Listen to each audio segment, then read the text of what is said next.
This is Kevin Mulvey, head baseball coach of Villanova, and I'm here with Todd Czinege, ex-Villanova Wildcat and current Rockies farmhand. Thanks for coming on, Todd. Yeah, thanks. Thanks for having me. It's always good to be back on campus.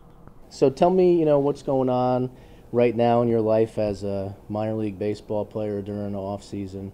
What are you doing? What's your day-to-day? The season finishes up. Our last weekend was Labor Day. Then you just kind of go home and it's on your own. I was fortunate enough to be invited to Instructional League this year, which gave me another couple weeks to work on my craft and just get comfortable playing baseball again. And then since then, I just took a couple months off, didn't even touch a bat or a ball for a long time, just got in the gym and worked out, spent some time with friends, family, just kind of got back to enjoying life and not have to worry about school or anything else going on.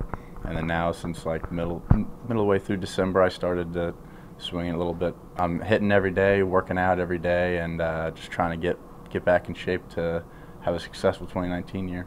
Take me back a little bit to when you were at Villanova in college, all the work that you put in on your own, not at the field, not team required activity, on your own. How much work did you put in? How many hours do you think a day you spent in the cage, etc.?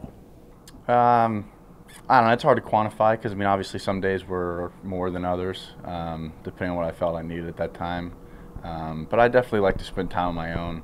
Obviously, just kind of the hand you're dealt with being a college program is you only have a certain amount of time to practice a week as a team.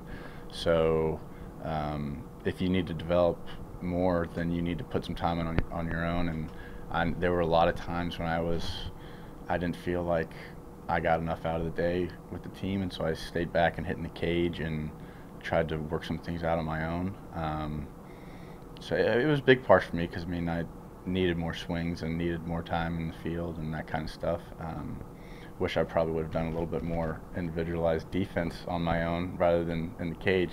It's not as fun doing work with the glove as with the bat, but yeah, I'd say I did quite a bit on my own. So why don't you tell me a little bit about the things looking back at Villanova that you really liked about Villanova that you'll never forget, and some of the things that you miss about your time spent here? A lot. Obviously you come here for school and go to class, and you do that, and it's productive and you learn things. But I just miss the people and just being around a bunch of people your age every day, every part of the day. Like, there's not a whole lot of other points in your life when you're just around 30 to 35 of like people you consider brothers, and it's just a pretty unique experience, and that's definitely something that I miss.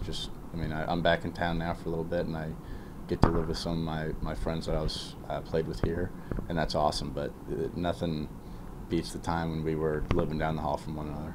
So last piece of advice that I would like you to give is, what do you have, what wisdom do you have, what would you like to say to either high school kid, because there's some high schoolers that get drafted and go on to play pro ball, but your route is more prevalent where you go to college and then get drafted either out of your junior year or after your senior year.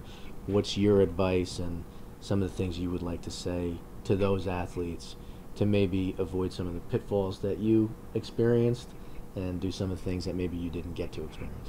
I would say, biggest thing is you talk about routes. Everybody has a different route. Kind of the most glamorous route is the big time guys, either the guys that go out of high school or guys that are big out of college.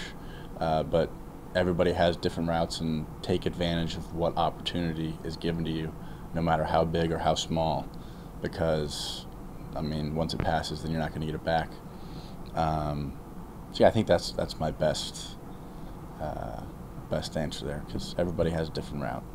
It's easier for some people and it's a lot harder for others, and just do what you can with that opportunity. And at the end of the day, when everything's said and done, just don't let yourself have regrets for what happened. I really appreciate you coming and imparting some of your wisdom on us and your experiences and all that.